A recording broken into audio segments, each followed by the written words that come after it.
Oke, nanti kormanya siapa kormanya? Kelas A dan kelas B-nya? Saya lupa mencatat. Ya.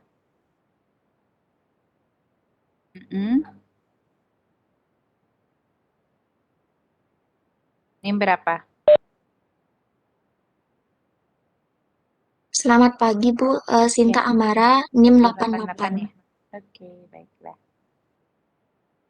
Eh, untuk korma kuliah kelas A dan B serta korma praktikum kelas A, B, C, dan D nanti saya minta tanda tangan nama, NIM, email, kemudian tanda tangannya ya, soft copy-nya ya dikirim ke email saya. Boleh sekalian aja jadi satu, nanti satu file. Mungkin bisa Sugi dibantu atau Sinta mengcompile, jadi isiin namanya, kemudian NIM-nya, korma kelas apa, mata kuliah yang mana ya.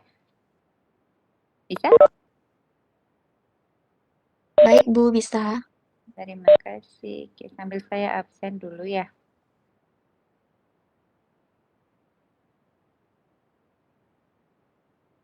Sekarang tanggal 10/2.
Indo.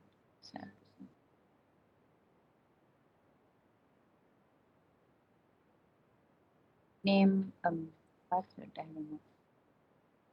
NIM 8.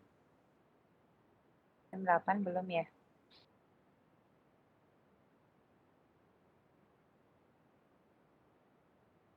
Oh, NIM 8 nggak ada.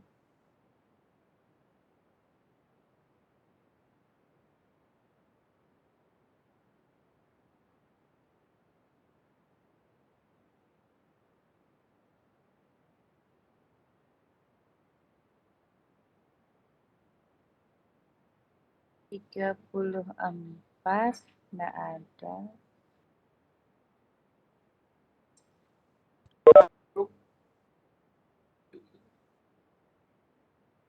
Kelas A lengkap semua ya.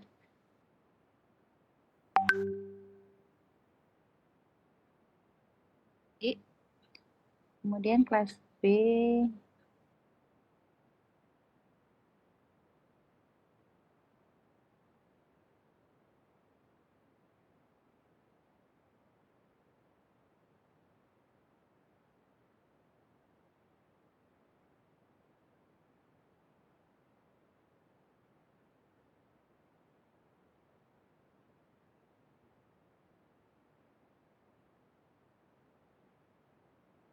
sampai 100.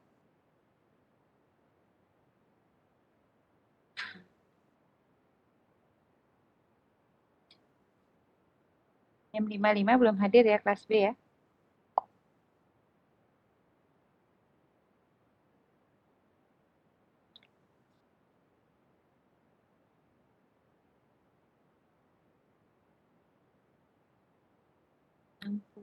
Satu.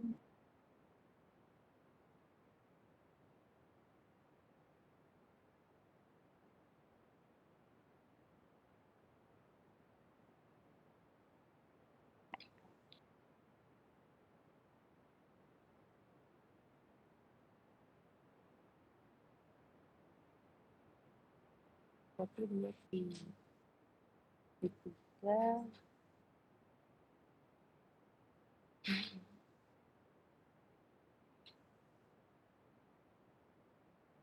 Mungkin Sugi sama Sinta bisa bantu mengecek temannya yang belum hadir ya.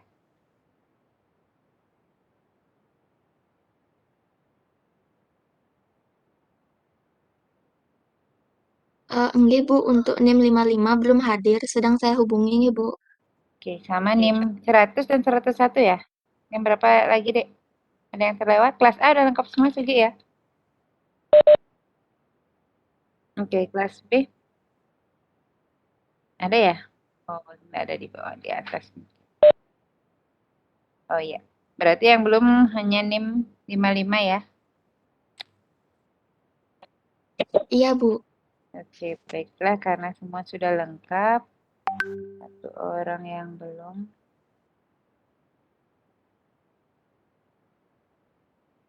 Jadi kalau Rizky sudah datang, info ke saya ya. Baik Bu. Baiklah, selamat pagi adik-adik. Hari ini adalah pertemuan pertama kita ya untuk mata kuliah kimia farmasi. Kemarin Senin saya berhalangan, jadi kita kuliahnya baru hari ini dan nanti kita akan untuk praktikumnya nanti sore ya jam 4 ya. Tapi kemungkinan mungkin saya akan menyampaikan garis besar aturan untuk praktikum saja sore nanti. Dan hari ini kita mulai di RPS mungkin sebentar saja ya nggak sampai full jamnya. Nanti yang penting adik-adik dapat gambaran seperti apa sih kuliah kita ke depannya untuk kimia farmasi. Oke, saya share konten dulu. Apakah sudah kelihatan? Sudah Bu. Oke. Sudah, Ibu. Jadi mata kuliah kita itu adalah tentang kimia farmasi judulnya, kemudian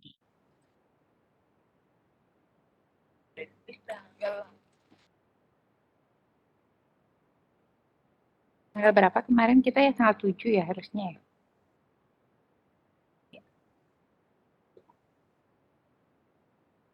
Oke, adapun mata kuliah prasyaratnya untuk analisis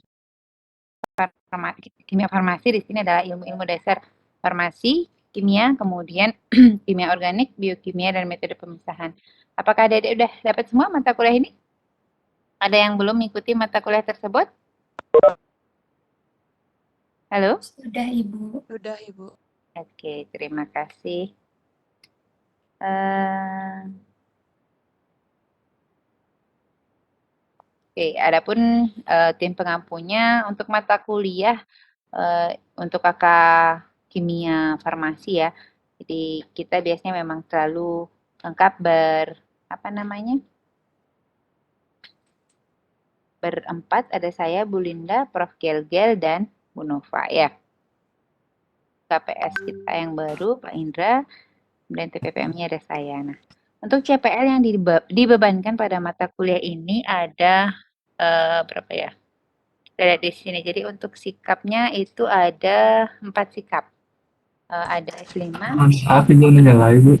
Iya, oh iya Rizky udah hadir ya. Kami sudah hadir ibu. Tadi ada kendala duduk kelasnya. Oke, jadi hadir semua ya. Terima kasih ibu. Iya.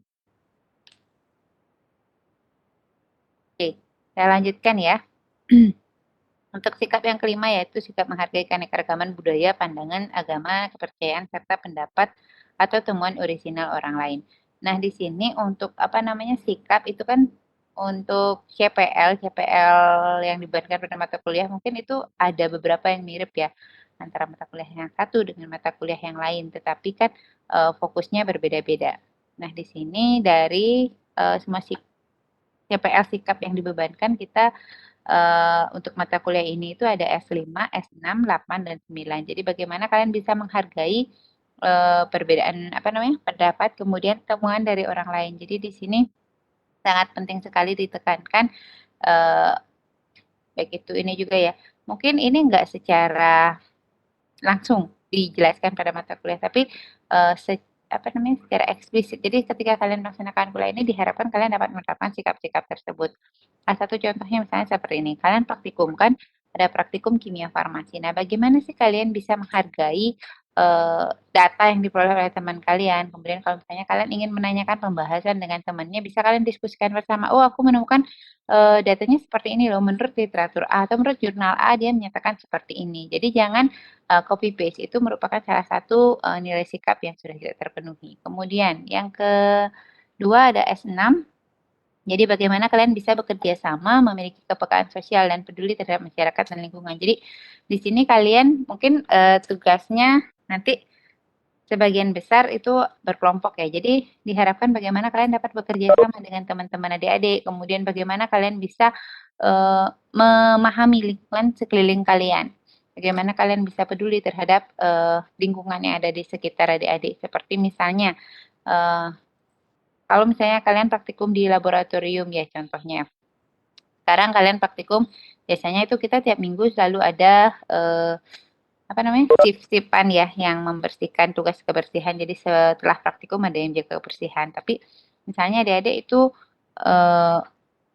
setelah kalian selesai bekerja, kalian main tinggalin aja labnya tanpa kalian membersihkan meja kalian. Itu merupakan salah satu sikap yang tidak tidak menghargai lingkungan, tidak menghargai teman kalian seperti itu. Jadi jagalah kebersihan yang yang seharusnya kalian terapkan sikap tersebut baik untuk semua kelompok seperti itu.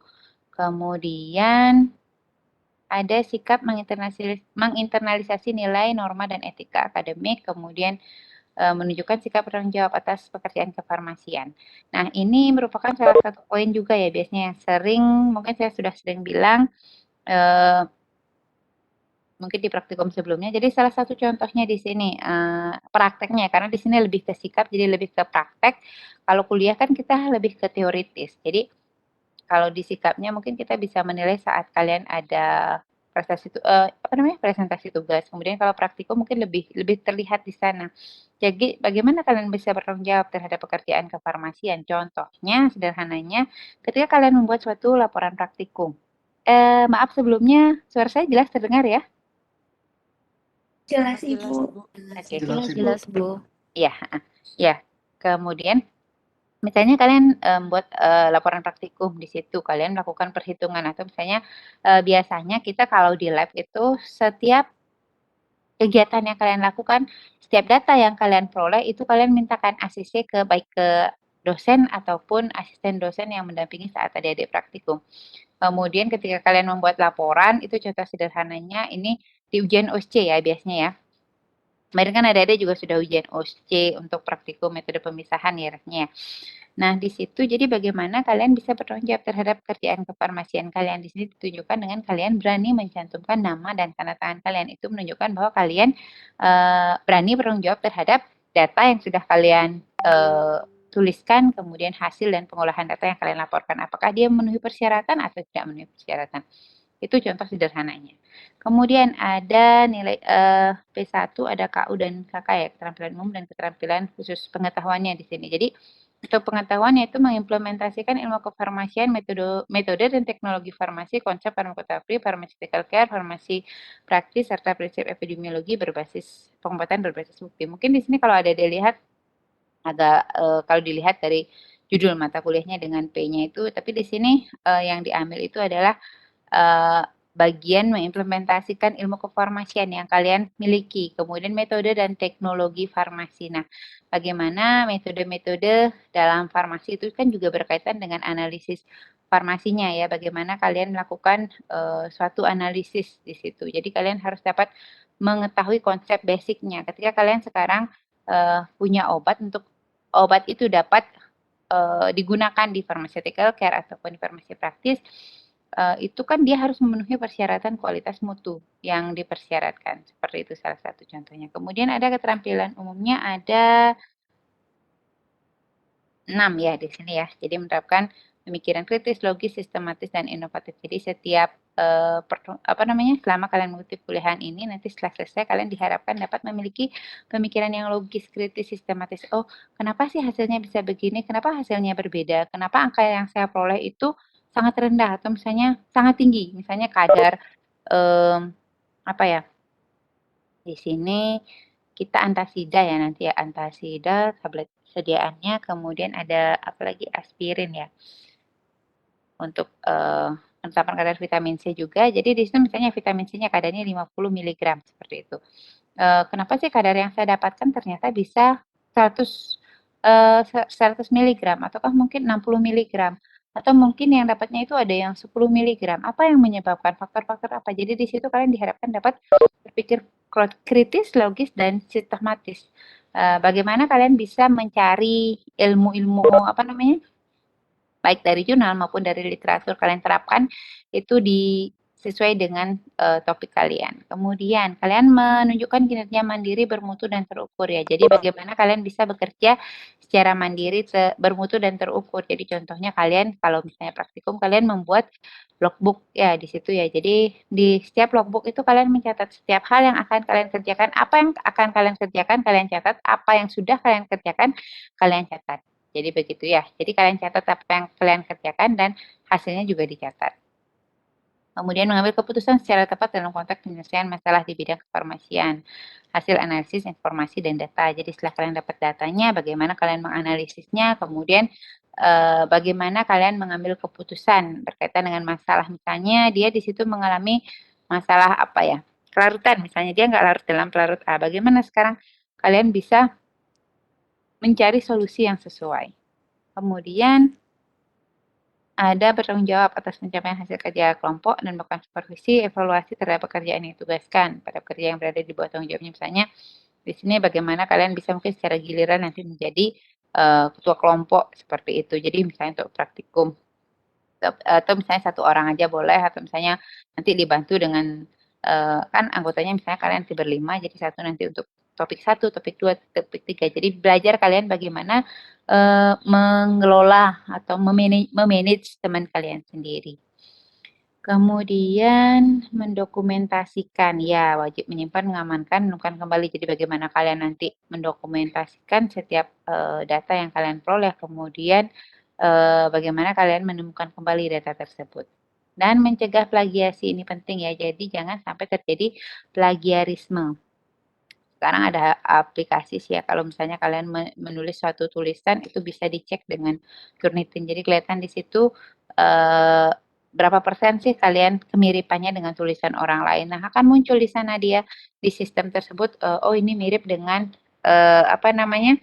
Tulisan A sekian persen bagian ininya begitu. Jadi akan muncul dia pustakanya langsung di bawahnya. Jadi itu bisa diatasi dengan cara kalian memparafrasekan kalimatnya, kemudian selain itu juga kalau memang kalian mengambil dari jurnal tersebut, suatu teori misalnya atau dari literatur tersebut, kalian wajib mencantumkan apa? Apa yang wajib kalian cantumkan? Catatan kaki mungkin Ibu. Ya, catatan kakinya. Ya, jadi kalian ngutipnya dari mana, pustakanya juga dicantumkan. Kemudian untuk keterampilan khusus, kalian mampu memahami prinsip penjaminan mutu dan riset di tempat kerja ya, nanti ini untuk di praktikumnya. Kemudian deskripsi singkat mata kuliah ya. Jadi di sini nanti akan membahas hal-hal yang terkait dengan teknik dan metodologi untuk menghasilkan berbagai informasi kualitatif dan kuantitatif terkait struktur suatu zat, yaitu memahami konsep dasar kimia farmasi ya. Jadi ada analisis kualitatifnya dan kuantitatifnya. Nanti mungkin dengan kualitatifnya dengan Prof. Gelgel ya setelah UTS. Nanti saya perlihatkan judulnya. Kemudian bagaimana kalian memahami prinsip-prinsip reaksi redoks dan keseimbangan ion, kemudian reaksi transfer elektron dan keseimbangan redoks, kemudian memahami analisis kualitatif ion anorganik, kemudian memahami metode analisis volumetri, titrasi asam basa, pengendapan. Jadi ada berbagai metode titrasi ya, ada kompleksometri, redoks, dan analisis gravimetri. Ini merupakan topik-topik yang akan kita bahas setiap minggunya. Jadi ada 1 minggu pertemuan khusus membahas satu topik. Oke. Ini untuk CPMK-nya ya, jadi ada 4 CPMK. Jadi di sini kalian diharapkan mampu menguasai teori, metode analisis organik dan anorganik, kemudian mengorganisasikan informasi tentang segala sesuatu yang berkaitan dengan kimia farmasi dan mengkomunikasikannya secara efektif pada individu.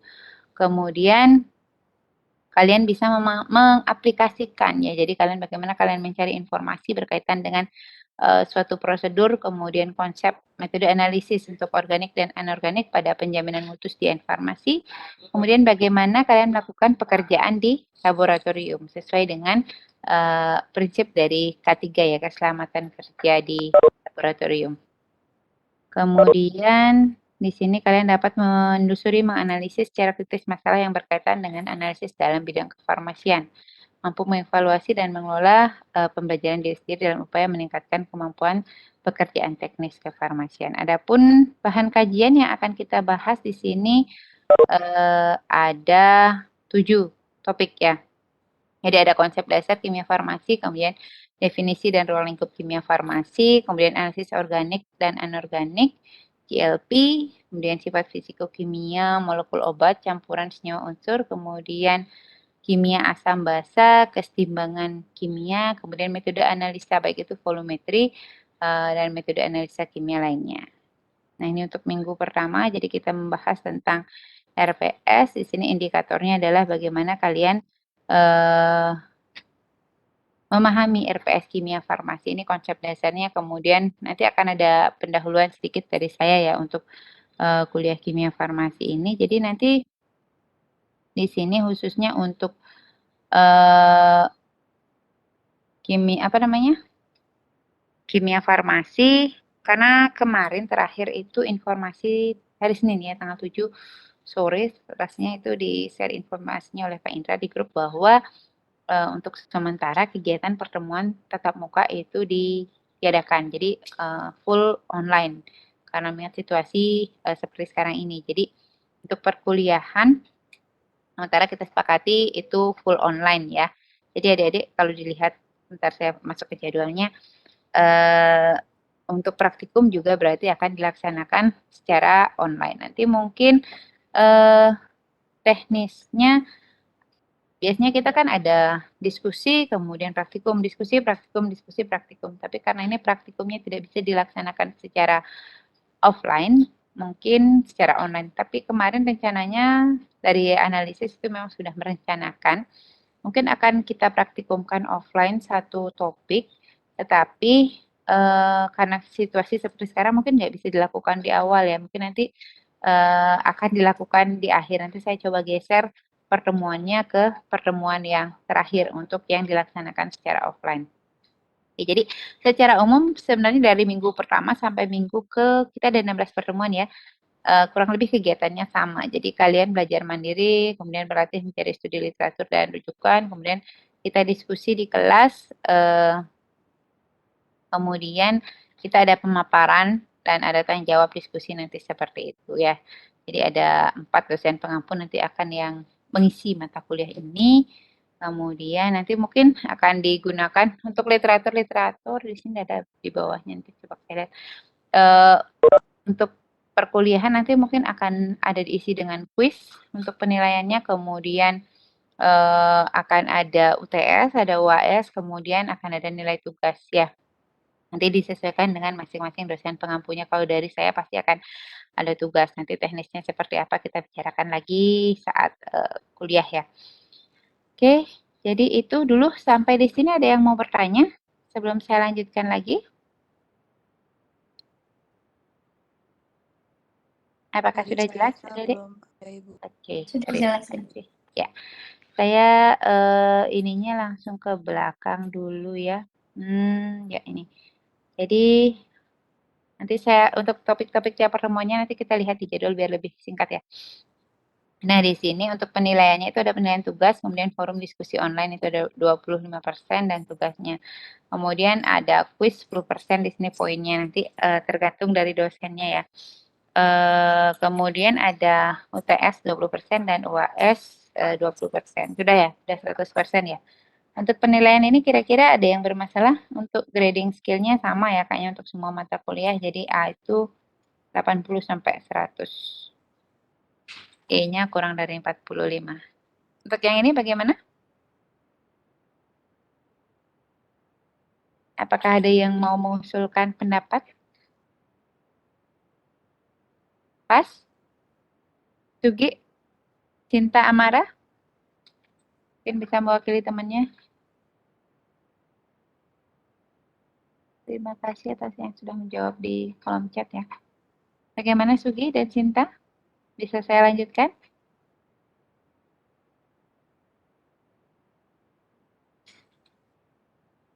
Oke. Oke ya. Ini untuk daftar pustaka yang bisa adik-adik gunakan nantinya. Tapi kalau bisa kalian pakai pustaka-pustaka yang terbaru apapun itu boleh ya. Kalau bisa yang 5 tahun terakhir yang terbaru di sini mungkin pustaka yang saya cantumkan agak lama ya. Oke, itu saja. Nanti mungkin untuk di kontrak kuliah saya minta tanda tangan adik-adik apa namanya formanya ya. Saya lanjut dulu ke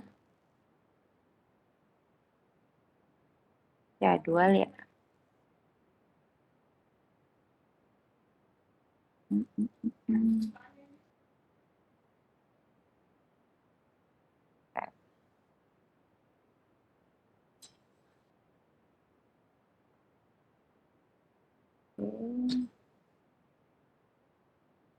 Ya, ini untuk pendahuluannya hari ini ya. Tadi tuh saya mikirnya kuliahnya ada dibagi menjadi 2, tapi rasanya sesuai jadwal Senin aja ya. Senin 2 kelas. Ya, jadi nanti kemungkinan untuk kuliahnya kalau dari adik-adik gimana? Mau dipisah kelas A dan B? Halo, Sugi? Saya mau tanya pendapat adik-adik dulu. Karena ini masih di RPS, jadi makanya saya gabungkan semuanya. Untuk perkuliahannya gimana? Mau dipisah kelas A dan B-nya? Kalau sesuai jadwal? Digabung ya? Oke, ya karena ininya juga apa namanya di jadwal juga jamnya sama ya. Biar nggak apa namanya penyampaiannya berbeda nanti. Mungkin memang sih dosennya itu saya rancangnya sama. Jadi dosen A membawakan materi A, jadi hanya beliau yang memberikan materi tersebut biar nggak beda-beda nanti penyampaiannya. Oke, baiklah kalau begitu kita sepakati untuk kuliahnya digabungkan saja ya. Jadi setiap hari Senin jam 10.20 sampai jam 12 untuk kuliahnya ya dan untuk praktikumnya nanti. Ini kode mata kuliahnya. Adapun dosen pengampunya ada saya, Prof. Gel. Ya. Dan Prof. Gel, Bu Linda, dan Bu Nova. Untuk jadwalnya saya stop sharing dulu berarti.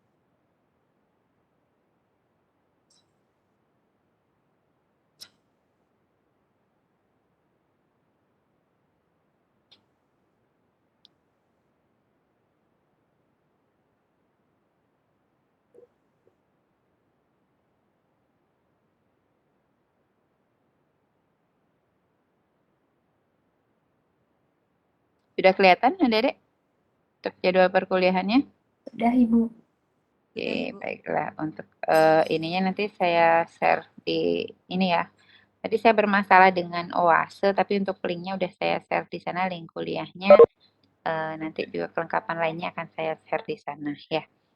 Jadi untuk perkuliahan itu dilaksanakan setiap hari Senin. Sebenarnya kalau dilaksanakan offline ini kemarin sebenarnya rancangannya pada saat kita rapat jurusan itu maunya diadakan offline. Jadi sudah dibagi kelasnya seperti itu. Tapi berhubung ada surat edaran yang terbaru bahwa tidak boleh kuliah offline, jadi kita laksanakan secara online melalui link Webex. Jadi saya harapkan kepada adik-adik karena ini sangat besar ya mempengaruhi kelancaran proses belajar mengajar. Saya harapkan mungkin kalian selama perkuliahan nanti untuk kuota kalau bisa cari wifi ya. Kalau misalnya kalian tidak punya wifi di rumah, kalau kalian pakai paket itu kasihan ya kayaknya ya. Mungkin bisa yang tinggal di dekat kampus bisa nyari apa namanya wifi di kampus, tapi dengan tetap laksanakan prokesnya. Tapi kalau bisa sih usahakan pakai wifi di rumah saja. Kalau cari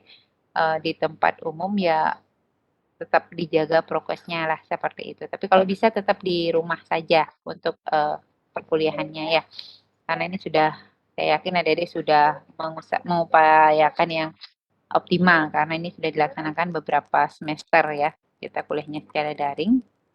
Jadi di sini untuk kuliah pertama itu 17 Februari hari ini.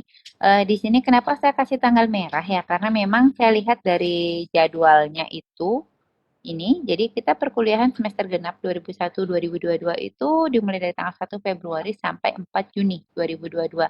Dan ini adalah minggu kedua. Kita kemarin harusnya itu kuliah minggu lalunya itu belum masuk ya. Kita baru mulai kuliah di tanggal 7 kemarin.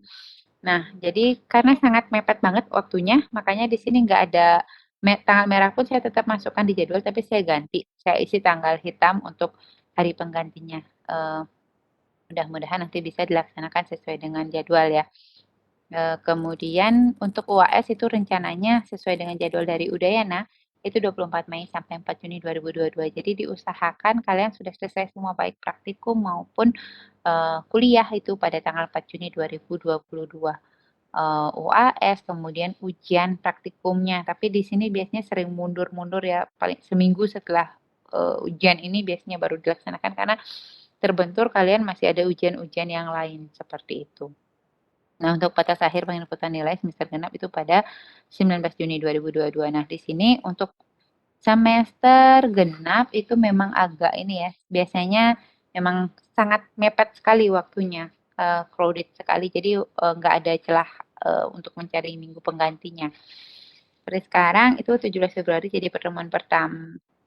17 sih, sebentar maaf ini tanggal 7 ya. Tanggal 7 untuk penjelasan RPS saya buatnya sesuai dengan jadwal hari Senin ya. Nah, kemudian 14 Februari nanti masih ada dengan saya 4 minggu per 5 kali ya.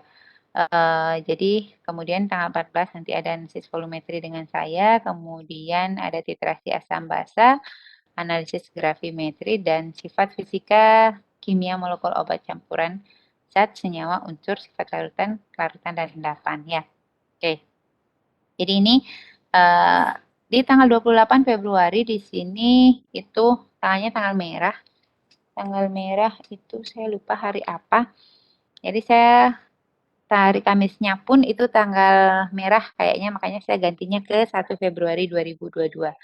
Nanti kalau bisa mungkin dilaksanakan pada jam kerja, jadi jam 8 sampai jam 4. Kalau enggak mungkin bisa dicarikan di waktu hari penggantinya seperti itu. Jadi nanti usahakan kalaupun ini misalnya belum terlaksana, jangan kalian menggantinya di minggu berikutnya. Jadi jangan ambil kuliah untuk analisis gravimetri itu di tanggal 7 Maret begitu. Jadi tetap laksanakan sesuai jadwal. Ya, meskipun kalau misalnya yang belum terlaksana itu belum dilaksanakan, itu misalnya silahkan dicarikan hari penggantinya. Jadi jangan sampai mengganggu jadwal yang lain ya, jangan dimundur-mundurkan karena sangat mepet sekali.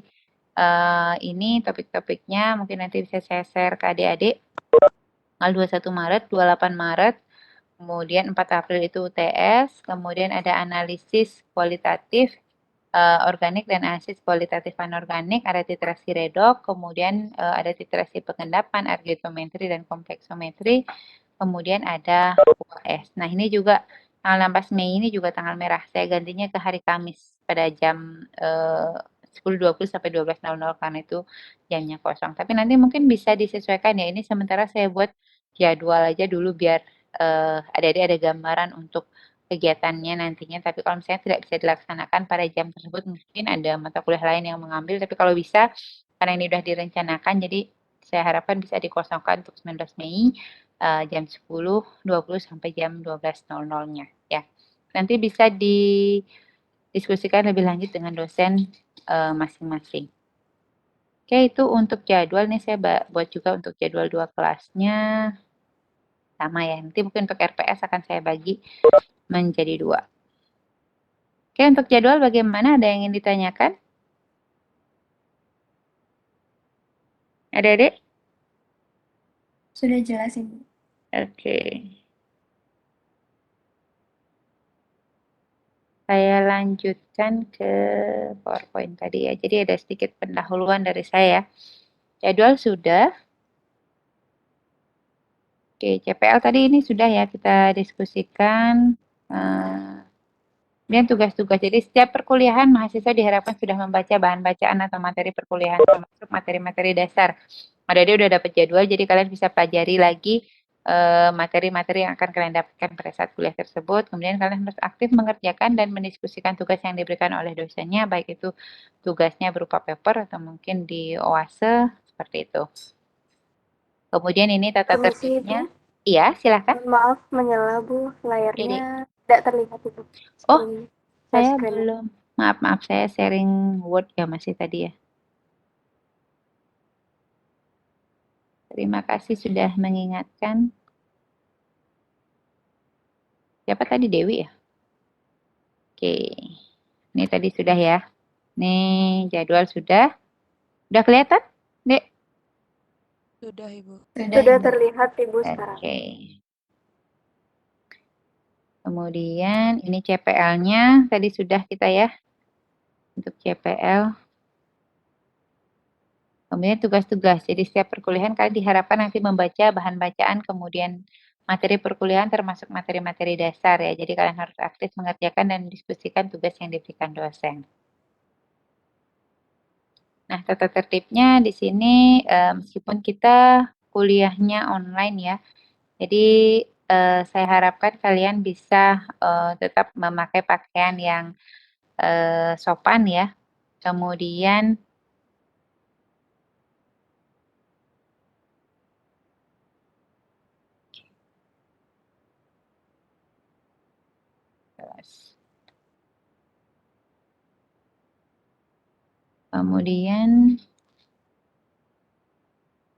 memang nggak kelihatan sini, tapi saya tetap kalau bisa di on kan kameranya pada saat mengikuti perkuliahan kecuali yang kendala jaringan. Kemudian ini untuk handphone terlambatan.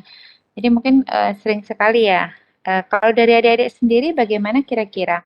Kalian punya ide atau pendapat berkaitan dengan perkuliahan atau mungkin keluh kesah untuk kuliah online selama ini?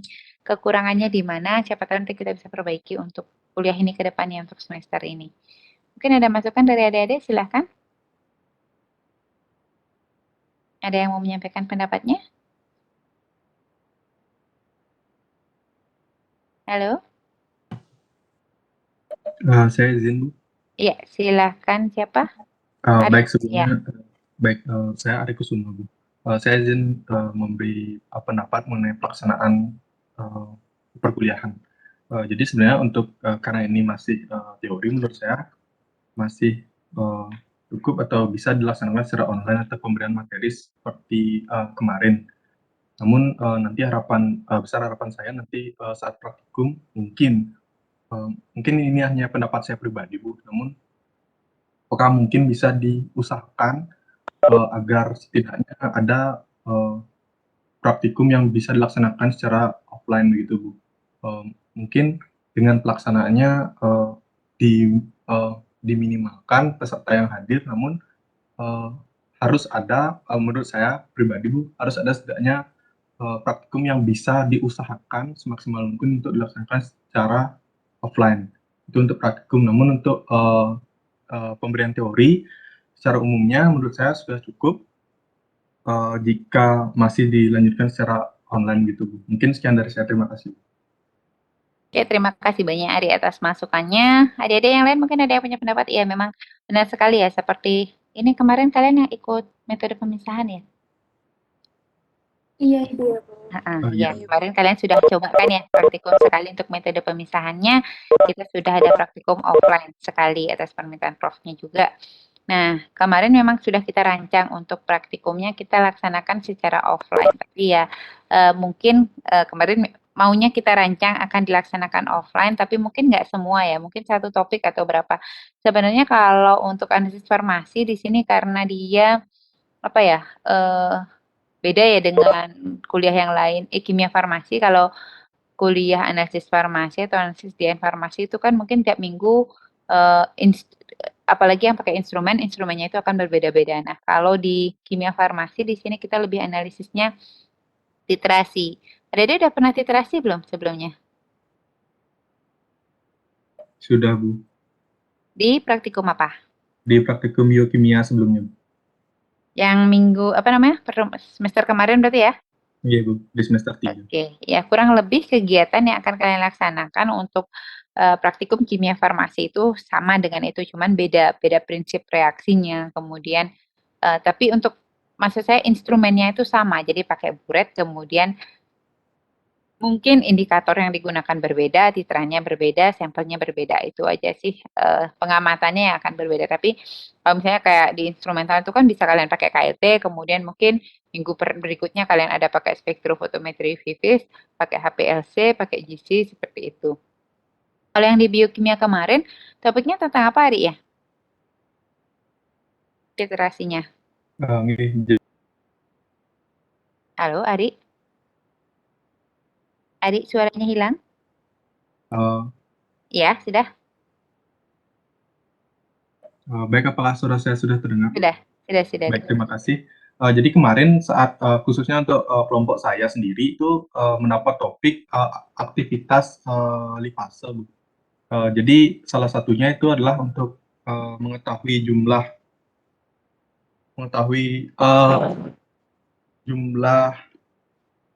asam lemak yang terbentuk itu dengan titrasi basa, Bu, gitu. Jadi menggunakan titrasi asam basa sederhana gitu.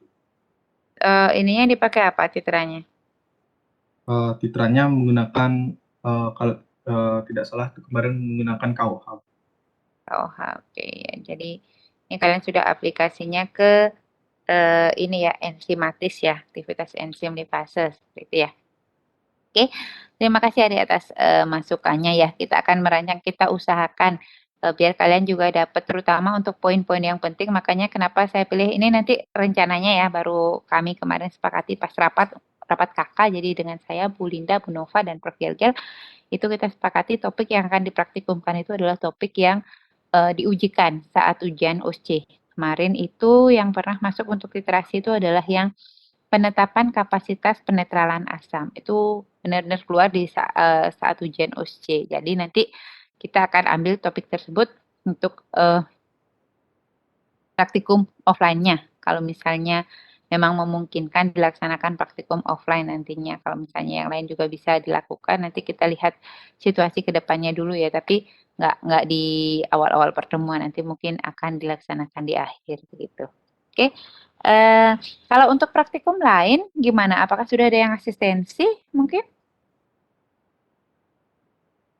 Nah, ini kuliah sama praktikum sejalan ya. Jadi kita ada kuliahnya dan ada praktikumnya. Ada yang sudah asistensi praktikum untuk adik-adik? Kalian semester ini ada Sudah. praktikum apa aja? Iya. Sudah, Bu. Ada Sudah, yang Bu. CEO, praktikum apa ya, Yan? Iya, Ibu. CEO sama biofar. Biofar. Itu pelaksanaannya secara apa? Daring? Masih Atau secara masih secara online, Ibu, sejauh ini katanya. online berarti ya? Belum ada yang praktikum offline ya? Belum, Ibu. Masih seperti ini, masih dicanangkan saja di akhir nanti katanya, melihat Oke, kondisi. kalau CEO kan lebih ke praktek ya, sistem informasi obat ya. Maksudnya praktek bagaimana kalian menggali informasi dan menyampaikannya. Kalau biofarmasi itu mungkin lebih ke prakteknya itu kemarin yang pakai aplikasi itu ya, pakai software komputer itu ya. Itu kayaknya. Tapi maksudnya nggak labnya itu nggak kalian harus nge-lab di laboratorium basah seperti itu. Tapi kalau yang lain ada lagi praktikum lain? Dua itu aja. Kalau teknologinya apa? Biofar. Praktikum lainnya SBBH, Ibu, tapi belum asisten. SBBH itu apa? SBBH? Standarisasi bahan baku herbal. Bahan baku herbal ya. Ini yang wajib praktikum basah biasanya nih. Oke, baiklah. Berarti ini aja ya. Untuk hari Senin dan Selasa, Selasa dan Rabu ya kita praktikumnya ya. Itu kalian di jam yang sama ada praktikum apa? SIO ya? Atau beda-beda?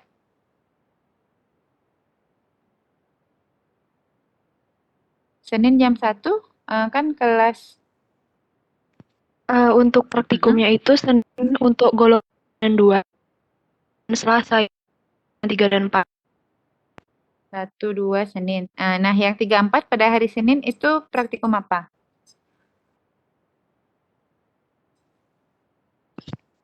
Izin menjawab, Bu. Iya. Untuk yang golongan 3 dan 4 pada hari Senin itu ada praktikum SIO, Bu, dari jam 1 sampai jam 4.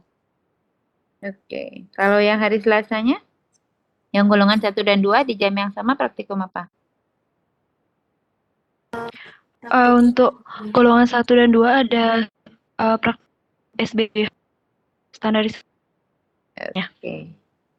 Ya nanti untuk praktikumnya kita akan pisahkan ya. Jadi untuk golongan 1 dan 2 itu pada hari Senin dan golongan 3 dan 4 pada hari Selasa. Untuk pembagiannya dari yang apa namanya? Mata kuliah lain itu ada yang udah membagi belum? Pembagian 1, 2, 3, 4-nya golongannya. Karena ini kan kita harus sinkron ya. Karena nanti kalau misalnya ada mahasiswa yang di praktikum ini masuk ke golongan 2, tapi di praktikum lain dia masuk ke golongan 3, nanti bisa bentrok. Ada nggak yang udah membagi? Ada? Halo? Adik-adik?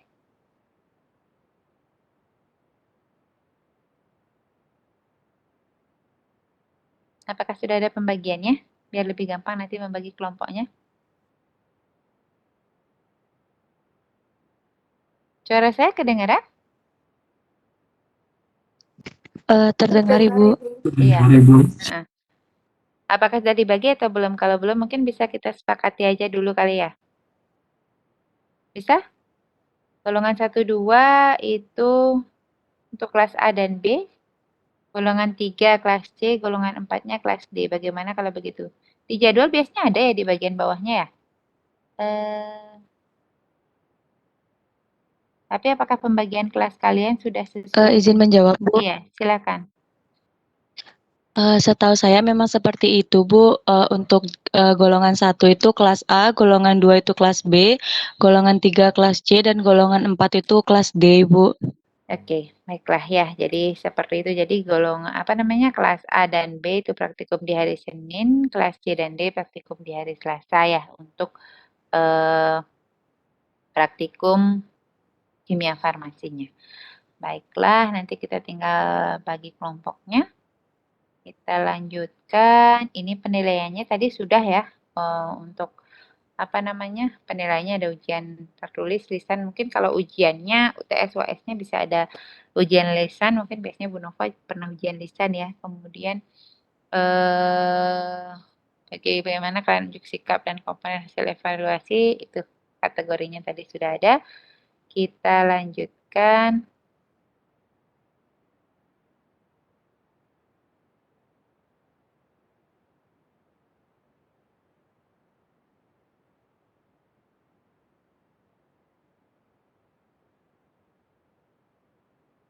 Oke, secara umum di sini poin-poin penting yang mungkin perlu adik-adik pahami nantinya ketika kalian praktikum. Jadi bagaimana aspek umum untuk analisis farmasinya atau kimia farmasi dalam hal ini ya. Jadi bagaimana kalian memahami prinsip dari yang dimaksud dengan konsentrasi elektrolit, molekular, pH, sistem buffer, kemudian ada konstanta, asosiasi, disosiasi, dan keseimbangan, kemudian untuk asidi dan alkalimetri itu ada apa namanya urutan monoprotik, poliprotik, amfiprotik, kemudian ada kapasitas buffer, kemudian di masing-masing topik titrasi itu akan ada membahas tentang kurva titrasi di sana ya. Jadi kalau kurva titrasi, apa yang dimaksud dengan kurva titrasi?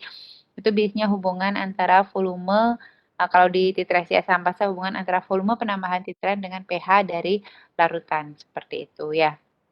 Kemudian bagaimana indikatif reaksinya. Jadi reaksi itu apa namanya di akhir titrasinya bisa dideteksi dengan apa? Apakah bisa dengan visual langsung atau dengan bantuan indikator ataukah mungkin secara dibantu dengan potensiometri seperti itu. Kemudian ada titrasi pengendapan, presipitatometri.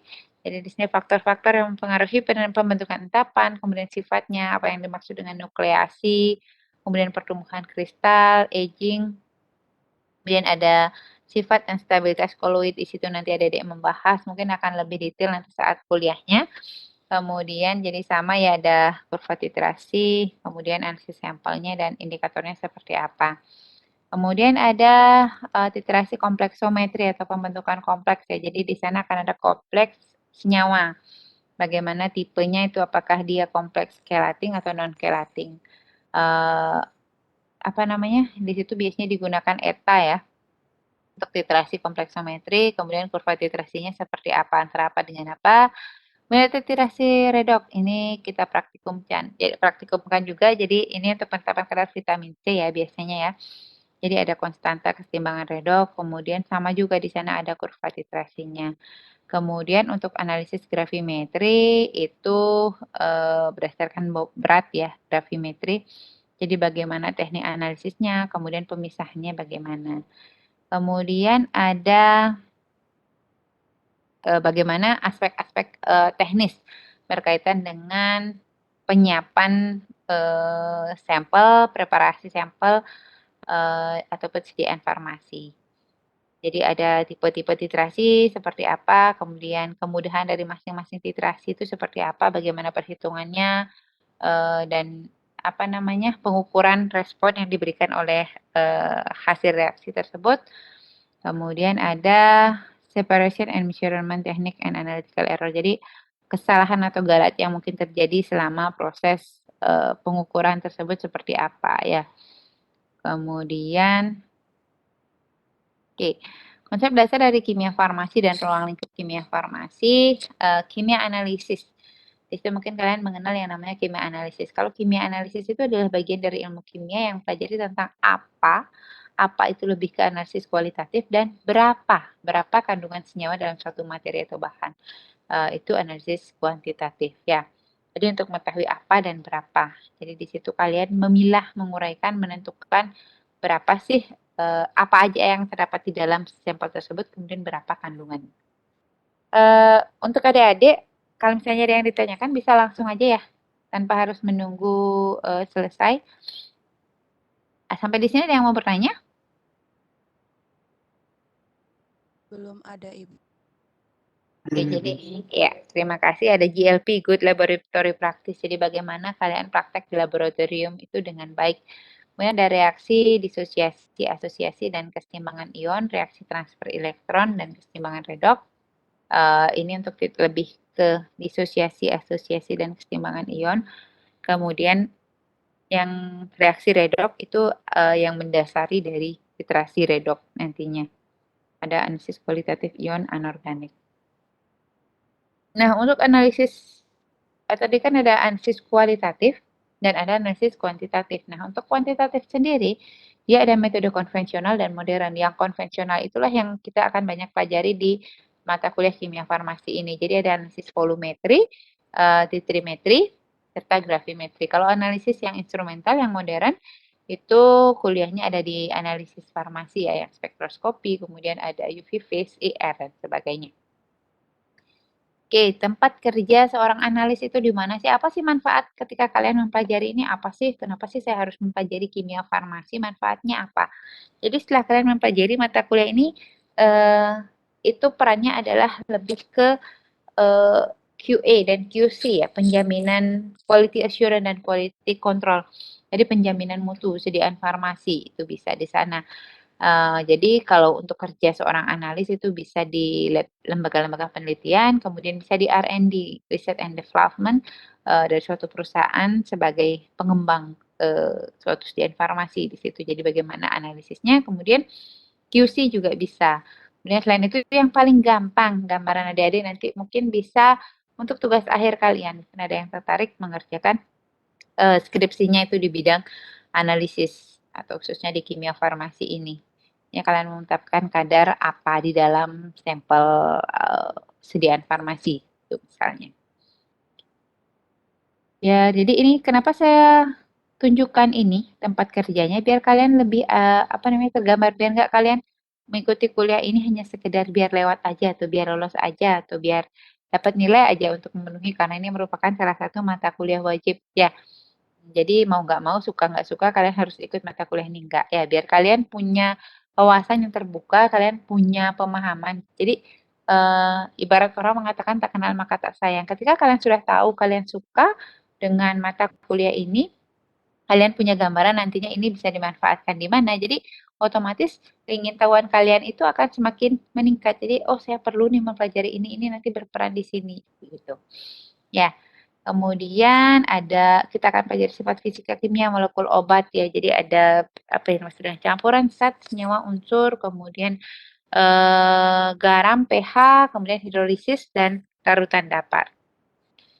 Kita lanjutkan untuk analisis volumetri dan titrimetri. Kemarin adik-adik katanya udah praktikum ya. Yang sudah yang sudah dipraktikumkan kemarin kira-kira kalian bisa menjawab nggak? Apa namanya? Analisis kuantitatif yang kalian lakukan itu seperti apa? Silakan adik-adik, bagaimana kalian bisa menetapkan tadi kadar asam lemak yang terbentuk dengan titrasi asam basa? Taunya dari mana?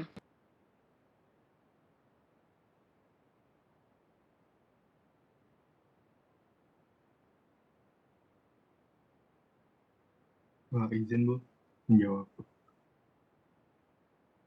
Ya, silakan Dik. Baik, terima kasih untuk kesempatannya. Jadi berdasarkan pengalaman kemarin pada saat praktikum biokimia pada topik aktivitas lipase, tentu kami menguji aktivitas dari enzim lipase. Jadi sedikit gambaran, ada suatu sampel yang tentunya sudah dipreparasi karena untuk mempersingkat waktu. Jadi sampel tersebut berupa suatu zat bahan yang akan dipecah dengan bantuan enzim lipase. Jadi dari mana mengetahui terbentuknya asam lemak bebas dari praktikum kemarin itu adalah kita mengetahuinya dengan cara mengetahui jumlah penambahan basa yang ditambahkan dalam proses titrasi tersebut. Jadi ketika enzim lipase tersebut memecah lemak, itu senyawa tersebut akan bersifat asam. Sebelumnya juga telah diberikan indikator PP untuk mengetahui sifat pH dari suatu senyawa tersebut. Dan ketika ditambah indikator PP pada suatu senyawa yang telah terdapat senyawa asam lemak bebas, itu akan tetap berwarna putih. Nah, sekarang tugas kita itu adalah menambahkan sejumlah basa sehingga kita dapat mengetahui titik kesetimbangan dari senyawa asam tersebut, senyawa yang telah terdapat asam lemak bebas tersebut.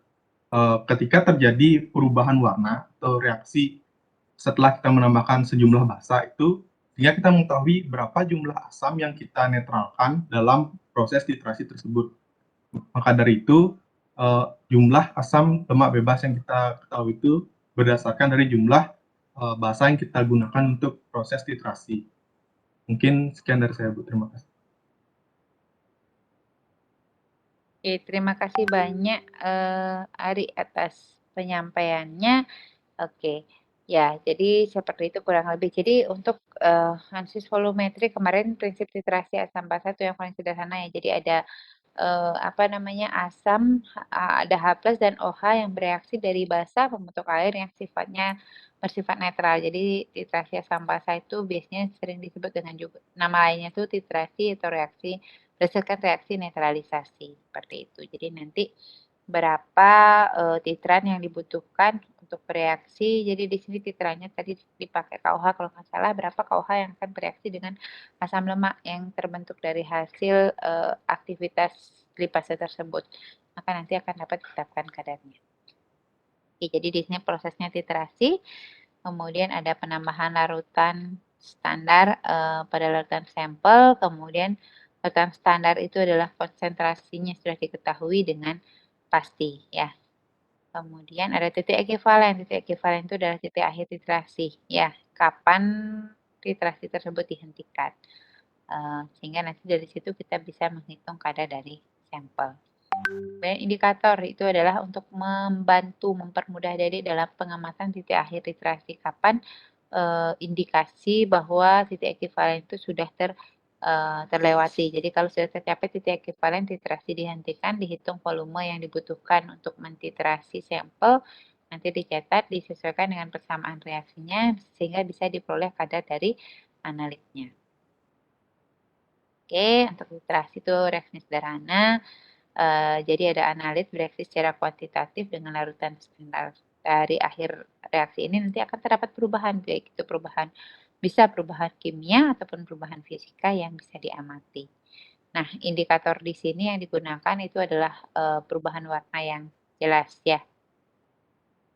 Ini untuk jadi untuk pendahuluan, jadi ada identifikasi anion dan kation ya untuk analisis kualitatif. Kalau ini mungkin nanti disampaikan oleh Prof. Gel-gelnya. Kalau kuantitatif itu lebih ke penetapan kadar secara titrasi, bisa dengan asam basah, kompleksometri, presipitasi maupun titrasi redox. Oke, volumetri di sini. Volumetri itu adalah suatu metode analisis kimia untuk menentukan kadar zat berdasarkan volume dengan menggunakan atau meneteskan larutan reaksi yang konsentrasinya diketahui dinyatakan dalam mol per liter. Ya, jadi kenapa dia dikatakan volumetri? Karena dasar pengukurannya di situ adalah volume dari larutan reaksi yang diperlukan untuk bereaksi dengan senyawa yang ingin kita tentukan kadarnya. Dan di sini syaratnya itu reaksinya harus jelas, itu syarat utamanya. Jadi persamaan reaksinya atau dia harus bereaksi secara stoikiometri, reaksinya harus jelas diketahui. Seperti itu. Jadi nanti dari situ kadar zat dapat dihitung dari volume reaksi yang bereaksi ekivalen dengan analit. Untuk penggolongan volumetri di sini ada beberapa macam, ada 3. Jadi ada yang dibedakan berdasarkan reaksi kimia, cara titrasinya, dan jumlah sampelnya. Jadi kalau dari reaksi kimia itu dia dibedakan menjadi tadi ada 4. Ada berdasarkan reaksi asam basa, redoks, pengendapan, dan pembentukan kompleks. Kemudian kalau dilihat dari cara titrasinya itu ada titrasi langsung, titrasi balik, dan titrasi tidak langsung. Kemudian kalau dari jumlah sampelnya itu dibedakan ya. Jadi semakin kecil itu dia namanya ultramikro, kemudian mikro, semi mikro, dan makro. Oke, jadi untuk kimia analisis itu sendiri ada analisis kualitatif dan kuantitatif. Kalau kualitatif itu apa? Kalau kuantitatif itu berapa banyak? Maaf Adik, apakah saya terlalu cepat? Karena ini masih pendahuluan ya, lebih ini. Kalau misalnya saya terlalu cepat atau misalnya ada yang mau ditanyakan? Oke, ya ada Dewi menjawab di kolom chat. Bagaimana Dedek? Bisa saya lanjutkan? Bisa, Ibu. Oke, Bisa, mudah-mudahan Bu. bisa diikuti ya. Kita lanjutkan. Ya, jadi untuk analisis kualitatif di situ ada analisis kualitatif organik dan anorganik. Kalau yang organik itu kita bisa menetapkan kadar unsur N, S, O, P, C, dan lain-lain. Jadi ini juga berdasarkan reaksi kimia ya. Kemudian kalau yang anorganik itu bisa analisis anion dan kation. Ini kayaknya analisis unsur CHONSP itu ada di mata kuliah analisis farmasi ya kalau nggak salah. Oke. Biar nggak tumpang tindih, nanti mungkin saya singgung sedikit.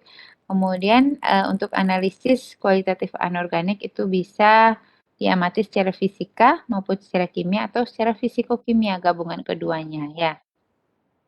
Kalau yang fisika, jadi bagaimana kita melakukan analisis kualitatif senyawa-senyawa anorganik secara fisika itu bisa dilihat dari warna, titik leleh, dan titik didihnya. Jadi ada pengukuran titik leleh, ada pengukuran titik didih. Ini kayaknya kalau nggak salah akan menjadi praktikum. Kemarin adik-adik udah praktikum kimia organik kan ya, meskipun offline. Nah itu rencananya sekarang akan diadakan untuk titik leleh dan titik didih. Mungkin untuk adik-adik kelasnya nanti akan dilaksanakan secara offline, mudah-mudahan nanti bisa terlaksana. Tapi yang penting prinsipnya kalian tahu seperti apa. Kemudian analisis kualitatif untuk anorganik secara fisikokimia. Bagaimana caranya? Itu bisa dilakukan dengan kromatografi, spektrofotometri, elektroforesis, analisis termal, dan metode-metode yang lainnya. Jadi di sini memadukan antara prinsip fisika dan kimia dalam menganalisis sampelnya. Kemudian ada analisis kualitatif anorganik kimia. Ya, jadi di sini secara kimia itu bisa dilakukan dengan reaksi asam basa, redok, pengendapan maupun reaksi pembentukan kompleks. Nah, ciri dari reaksi kimia ya. Ya, jadi di situ ada pembakaran, timbul gas sehingga nanti akan ada ledakan jika ada api ya. Seperti itu contoh reaksi kimia. Kemudian ciri yang lain yaitu melepaskan gas, kemudian terbentuk endapan. Ya, jadi ketika kalian punya sampel ditambahkan reagen di situ sehingga nantinya terbentuk endapan yang teramati, itu salah satu contohnya. Kemudian bisa timbul panas dan terjadi perubahan warna di situ. Merupakan ciri-ciri dari reaksi kimia. Nah, jadi bagaimana mekanisme timbulnya warna? Warna itu terbentuk ketika suatu senyawa menyerap energi dari cahaya matahari di daerah sinar tampak, sehingga dia bisa timbul warnanya. Kemudian selain itu karena ada gugus kromofor juga. Ini gugus kromofor ini penting menjadi prinsip dasar ketika kalian belajar spektrofotometri UV phase nantinya ya. Jadi ketika suatu senyawa memiliki kromofor maka dia dapat dianalisis dengan spektrofotometri UV phase. Kemudian membentuk senyawa kompleks jadi antara logam dengan pengkelat. Jadi di situ ketika terbentuk kompleks, kompleksnya itu bisa merupakan kompleks yang berwarna. Ini reaksi titrasi yang umum ya, secara umum ya. Jadi seperti yang saya sampaikan bahwa untuk titrasi itu kalau instrumen yang digunakan sama. Jadi ada Erlenmeyer, kemudian ada Becker Glass, kemudian ada pipet tetes yang kayak gitu, kemudian ada pipet volume. Yang jelas buret statif itu wajib. Nah, yang di sini yang membedakannya itu adalah pentiternya. Kemudian prinsip reaksi yang mendasarinya. Kalau pentiter itu adalah titrannya. Jadi pentiter itu ada di buret ya. Jadi itu yang dipakai untuk menetapkan kadar dari analitnya. Nah, banyak reaksi titrasi yang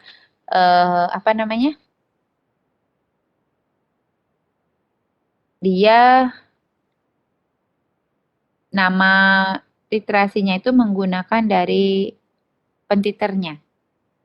Seperti misalnya di sini CE14 itu namanya adalah serimetri, kemudian ada BR2.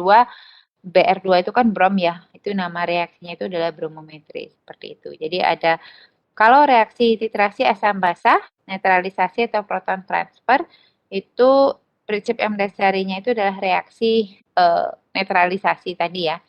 Jadi dia bisa asidimetri atau alkalimetri. Apa yang membedakan asidi dengan alkali itu nanti kita bahas, jadi dilihat dari perbedaan pentiternya. Kemudian ada prinsip reaksi yang berdasarkan perpindahan elektron di sana. Jadi reaksi redok yang mendasarinya. Jadi titrasi redok itu dibedakan menjadi beberapa macam tergantung dari pentiter yang digunakan. Kemudian ada reaksi pengendapan, ada argentometri yang paling sering dipraktikumkan ya. Jadi pakai pentiternya Ag+, kemudian ada kompleksasi atau kompleksometri dengan menggunakan pentiter eta. Nah, di sini konsentrasi pentiternya harus stabil. Makanya biasanya dilakukan pembakuan terlebih dahulu sebelum dilakukan titrasi kepada sampel. Jadi ada standarisasi terlebih dahulu yang ditentukan secara berkala ya. Kalau di sini jadi kalau bisa saya rangkum untuk prinsip reaksinya, untuk titrasi asam basa, reaksi netralisasi di sana yang dilihat adalah tidak ada perubahan bilok ataupun endapan di sana. Jadi yang bereaksi di sana adalah H+ dan OH- yang membentuk air yang bersifat netral. Kalau di redok dia terjadi reaksi redok dan terjadi perubahan bilok. Kalau di reaksi pengendapan dan pembentukan kompleks, di situ khasnya itu adalah terbentuk senyawa kompleks atau biasanya dia berwarna ataukah terjadi endapan. Jadi itu indikatornya untuk membedakan keempat reaksi ini. Apa sih bedanya netralisasi, redok, pengendapan, dan kompleksometri? Seperti itu. Ini adalah beberapa pustaka yang bisa digunakan nantinya untuk mengikuti mata kuliah ini. Kalau ada yang terbaru mungkin bisa digunakan. Itu aja kuliah pendahuluan dari saya. Mungkin ada yang mau ditanyakan, saya persilakan kepada adik-adik. Sebelum kita akhiri, bagaimana adik-adik? Masih ada waktu ya, lagi 30 menit ya untuk kuliah ini. Artinya tadi sudah hadir semua. Bagaimana Sugi dan Sinta? Mungkin bisa mewakili teman-temannya dari ini, beberapa yang menjawab di kolom chat. Tidak ada, sudah. Oke. Bagaimana Sugi, Sinta? Iya? Iya? Oke, baiklah kalau begitu nanti saya sharing filenya ya ke Kormanya. Saya akan share juga di Oase, jadi nanti adik-adik bisa akses dari Oase-nya. Baiklah, kalau memang nggak ada pertanyaan lagi, sampai ketemu nanti sore lagi ya, jam 4 ya untuk praktikumnya. Saya akhiri kalau begitu kuliah kita hari ini sampai di sini. Mohon maaf apabila ada salah kata. Tetap jaga kesehatan selalu ya. Semoga kita bisa segera bertemu untuk praktikum offline-nya, karena itu memang sangat jelas sekali kelihatan perbedaannya antara kalian praktikum online dengan offline. Meskipun misalnya kalian paham teorinya, tapi belum tentu ketika ada praktek kalian bisa menerapkan hal yang. Baiklah, terima kasih. Selamat siang. Selamat siang Ibu, terima kasih. Terima kasih banyak, Bu.